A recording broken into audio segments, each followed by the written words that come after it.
Welcome back to Clark County Today. I'm David Madore, Larry Patella. Larry, you got some stories to tell as you were serving in the Navy. Tell us about one of those harrowing tales. Well, one of the harrowing tales was on my first trip on the first ship I had command of going to Vietnam.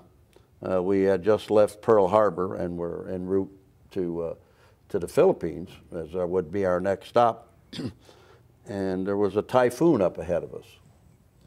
And so to avoid the typhoon, I changed course and headed south to go around the typhoon. Typhoon mean you're in the southern hemisphere. Yes, you got hurricanes in the northern hemisphere, typhoons in the southern hemisphere, right? So we're out there, and the wind's blowing, and it's raining, and the high seas and whatnot, and the ship goes dead in the water. All the lights go out. Your engines quit. The engines quit. The generators quit. Everything, and we're just bouncing around like a cork. Because a typhoon is not too far away. No, it's not too far away. You got rough seas. Rough seas, and so the engines quit, and we're bouncing around. And I've got a load of marine equipment on board and whatnot, and anyway, and find out what's going on, and so even in that case, you're not able to orient your ship so that you can't do it. No, you're just at the mercy of the waves. You could be taking waves the hard way and rolling like crazy.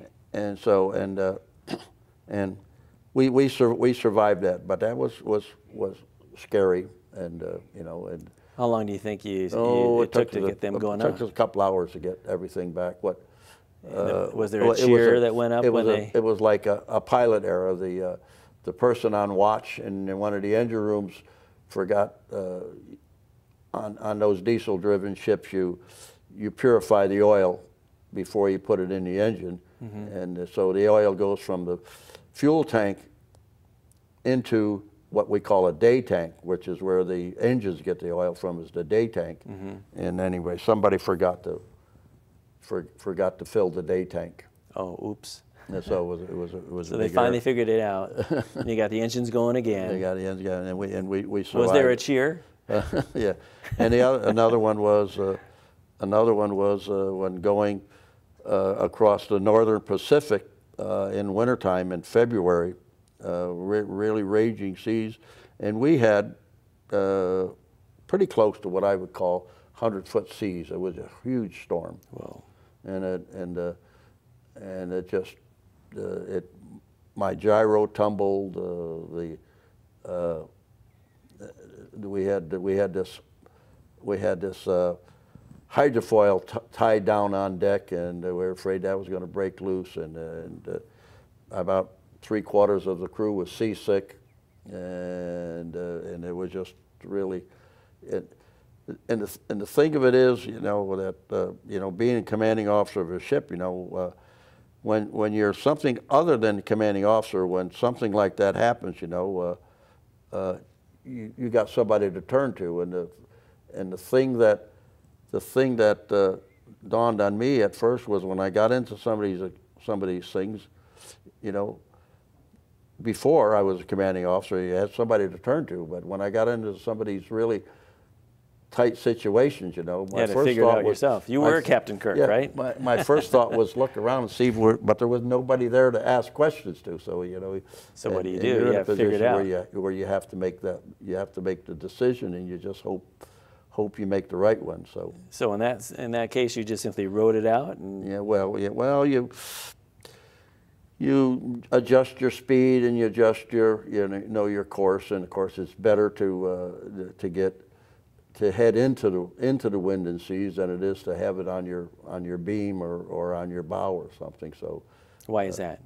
Well, because if you're heading into seas, you know, you'll go like this. But if it's on your beam, if it's on the side or something, you know, the ship's going to roll like that. What about if it's behind you? So I guess, in other words, it doesn't matter which way the wave, as long as you're going perpendicular to the waves, you're not rocking back and forth to some violent roll. You want to head, you're best off heading into it. Did you ever get seasick?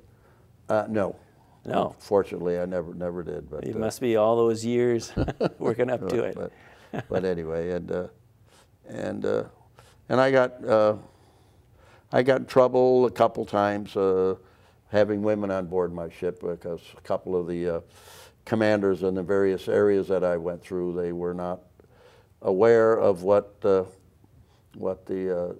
Chief of Naval Operations had given us permission to have women on board. And you mean bringing wives, or? Yeah, the wives on board, and during that tour, they, you know, but anyway, fortunately, I had a liaison officer on board, and he smoothed things over so that.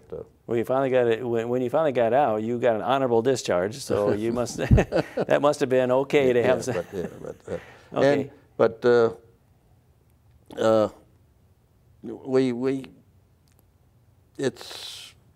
hard to explain what the comradeship that develops when you're, you know, I mean, well, like in Vietnam, my guys were confined to the ship for 7 months without ever getting off of it.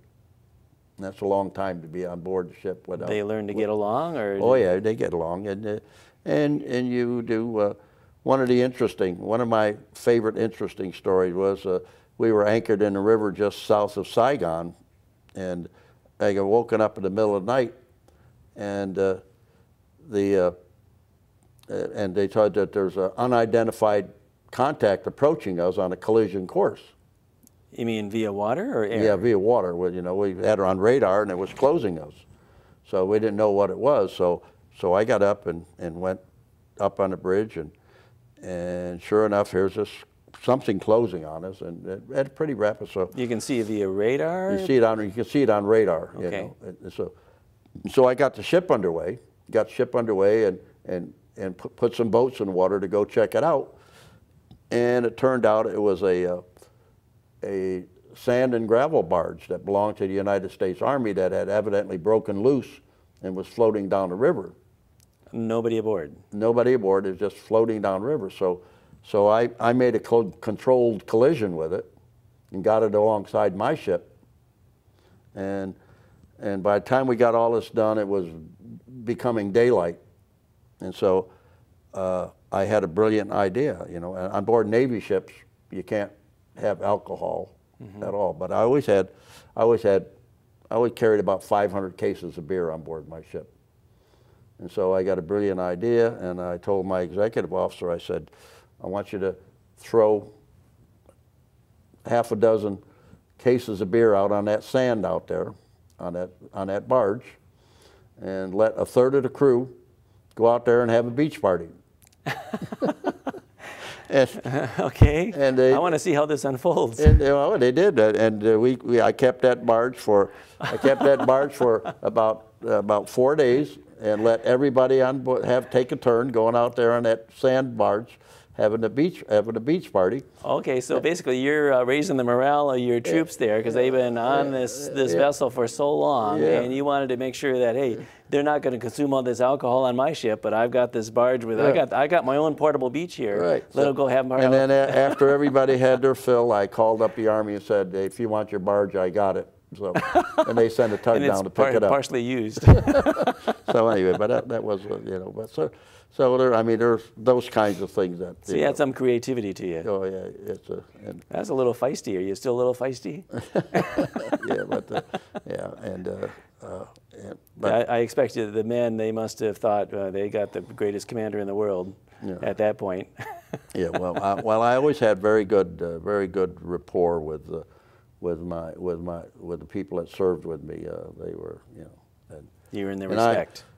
My idea, and I managed by walking around. I got to the point where I would wander through the ship at night, daytime, and talk to the guys. I got to where I knew them all by name. I knew their wives' names. I knew their children's names, and it served two purposes. One was, you know, you have a good relationship with them, and you gain a ton of knowledge about what's going on in the ship. They inadvertently tell you That's good. So you engaged with people. You were out there, making sure that they knew you, you knew them, to close the communication gap. So you weren't remote. You were not aloof. You were actually the guys. You were tuned in, which is a very, very important part of any kind of leadership. Yeah, and it worked very well, and it had very good luck. Great. Now, at one point, after 31 years, you decided to retire. What led to that decision? Well, I put in for retirement, and my boss told me that if I would stay in the Navy, that he would give me a job as a commanding officer, as an executive officer on one of those, the new, they had built new amphibious aircraft carriers. And he'd give me a job as an executive officer on there. And then from there, if everything worked out well, I would get a job I would get promoted to captain, and I would get a job as a commanding officer of another ship. And I said, that's another 5 or 6 years at sea. And so they didn't want to lose you even after 31 years. So I said, you said, I'd like to retire, and they said, we're going to offer you these deals. So I said, I spent so many years at sea, so it's time to get out and spend some time with my family and my kids. And, sure. Well, that speaks well of your service when they will try to offer you enticements to stay in longer. At that point, I expect you were a senior member. You had all this experience. You had good track record. And it was smart for them to try to recruit you and stay in longer. But 31 years, that's 11 past the 20 years of retirement.